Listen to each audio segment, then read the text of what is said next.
saddeettaffaan ammoo fuutee jirtaayetti.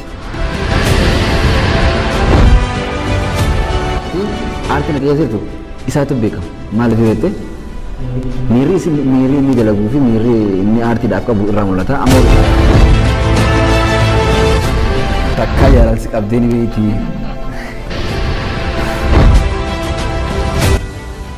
Afaan Oromoo guddisu wanni antuu jaalatu artisti Oromoo jabaa bu'uura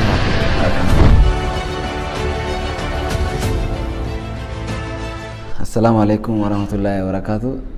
Kabajamtootaa fi warreen channel Oromoo Multimedia asitti naaf yeroo keessaniif guddaan isin galatoomfadha. Akkasuma duraan dursee idolee Musaatii fi warreen isaa wajjin hojjetan hunda galatoomaa isin carraa kana naannoo keessaniif. Gaafii hanga nu gaafatanirraa hanga deebinutti walumaanuu turtii gaanii isin jaa hordoftoota keenya. Tokkoffaan maal jaa maqaan kee guutuun eenyu jaa maqaan kee guutuun akkuma beekamu gaa isin Ahmad Ibrahim kan jaalalleedha. Ni beektan jeetii yaada gaa warreen beenes har'uma yaadadha maal goona irra deddeebinee akkam nuti isinitti nu dirqamani akkana isin jaa iddoon keetiyoo eessaatti iddoon dhaloota kiyyaa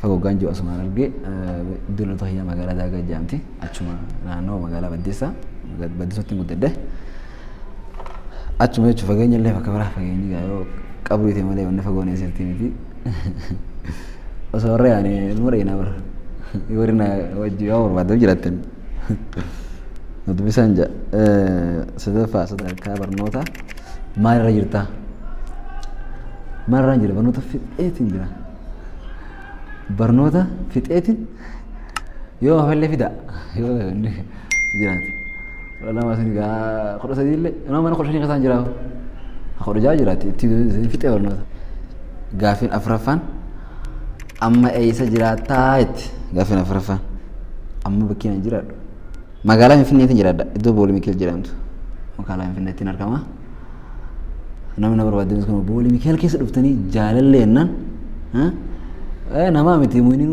dhagaanuu siifama jaalallee ni haasaa hoggaa haa hidhooti hundinuu siqa guddaan sumini citaa jaalalleennaan hundinuu sumaaf miti Finfinnee dhuftee bakka feeti santiin Boolii Mikeel kottaa Boolii Mikeelitti jaalallee ni argattan.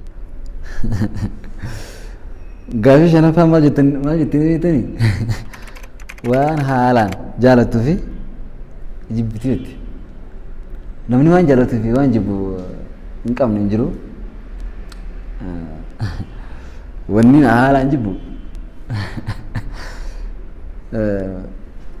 qunxuuchaan jaaladhu waan biraa ammas wanni haalaan jibbu cubbuu baqa waan kanuma.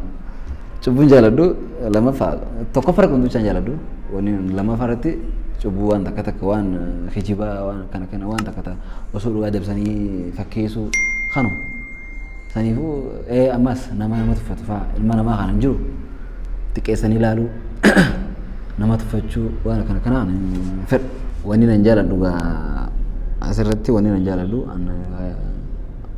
wanni jaalatan silaa waa hedduudha. Maal jee kan ibsu injirtu gaa wanni jaalatan hedduudha. Yeroo wanni jaalatan tun akka isaan na gaafatan kun yeroo waan nyaatan irraa immoo waan dhugan irraa immoo maali nama silaa waan jaalatan jeddaan gaa waan jaalatan tan addunuu baasanii boo wanni hundinuu jaalatanii maal goona waan jaalatan gaa isummaa addunuu baasan jaa waan kee hunda hin jaaladha waan hunda hin jaaladha wanni jibbanii siif teetteeti. Gaafiin jaaffaan maatii keetiif meeqaffaadha jetti maatii kiyyaaf sadaffaadha maatii kiyyaaf sadaffaadha nama lamaan na dura jira jechuudha maatii kiyyaaf sadaffaadha amma kun amma bareedinuma akkana hin jiru tokkoffattiin kaa'amma qoma dhiibee dardara akkuma laaltanii gartan kana. Gaafiin torbaffaan takkaa jaalalsi qabdee ni beekti. Jaalalti moo jaalalti na qabdee garuu abbaan qubee fi nyaatu jennee jeetiin achitti irra darbadhee tanuma torbaffaan bira kutaa torbaffaan jaalatun bira kutaadha. Saddeettaffaan ammoo fuutee jirtaa jetti hin fuune saayibuma abbaa fudhate abbaa warraa jechuu kiyyaa gaafii salaffaa mudannoon si mudatee ati hin irraanfanne ni jiraa jaa mudannoon na mudatee hin irraanfanne yaadadhu garuu tarii jiraachuu danda'a ammaaf yaadadhu hin qabu. Gaafiin kurnaffaan gama aartii akkamitti dhuftee jaa gaafii bareedaadha. Gama aartii akkin itti dhufe aartiin tun beeytee jalqabumaa usteetii miti. Abbaa aartii ni beeytee abbaa aartii keessaa ifi mul'atti. Abbaan aartii aartiin akka keessa jirtu isaatu beekama. Maaliif beektee? Miirri inni dalaguu fi miirri inni aartiidhaaf qabu irraa mul'ata. Amma walumaa galatti ana aartii gaafan itti seenu jalqabumoo fedhii aartii qabaachuu kiyyaa wanni itti arge. Xiqqeenya irraa kaasee diraamaa ijoollee wajjin yeroo osoo akka kaameraan galchuu kiyyaa akka gandatti illee taatus koomedii nama kofalchiiftuu fi jechoota adda addaa kana bohaarsu walitti qabamnee ijoollee bohaarsuun ture. Ijoolleen keessaafuu galgala akka haraaratti na barbaadanii jechuun nama wajji taphachuudhaaf itti bohaaruuf jechuudha anaa kana dhufanii manaa faana gaafatan.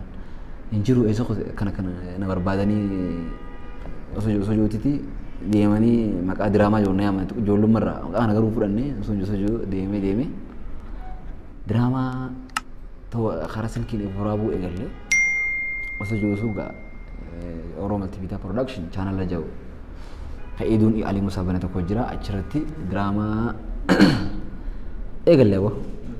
eegalle itti fufnee kunu amma kunu aartii keessa jirra jeesuma yaada aartii keessa jirra. Kudha takkaffaan fuula duratti maal ta'uu feetaa an fuula duratti wanni hin ta'uu fedhu yeroo maali? Fuula dura kaa'u kanuma hawaasa fayyadu kanuma hawaasa Oromoo fayyadu kanuma hawaasni Oromoo irraa gammadu. Akka waa hedduu an fuula duratti illee doktooraas ta'uu ni fedha. Waa hedduu wanni jaalatan tun beekte. Khalaasan fuula duratti saba kiyya fayyadee saba kiyyaaf qabsaa'ee saba kiyyaa waan isaan amma keessa jedhan keessa ifa baasu afaan Oromoo guddisu wanni an ta'uu jaaladhu artistii Oromoo jabaa mul'ata jechuudha argamu fakkeenya gama filmeetiin aartii Oromoo guddachaa jirurraa guddaa fakkeenya kan ta'us guddaa isa ni fedha. Kanuma eegaa gaafiin arraan tana ijoolleen Oromoo Multimedia nu affeertee as nu gaafatte kana fakkaata. Warri asirratti nu affeertanii gaafii kana nu gaafattanis dalagaa warii jirtanii galatoomaadhaa aartii Oromoo jabaadhaadhaan hojiin keessan hedduu namatti tola jabaadhaa galatoomaan jaanii daawwattoonni Oromoo Multimedia asumaan chaanaala Oromoo Multimedia subscribe like share godhaa fi ijoollee tana guddisaadha. Warri asin nu affeertan galatoomaa jiraadhaa horaa bulaa.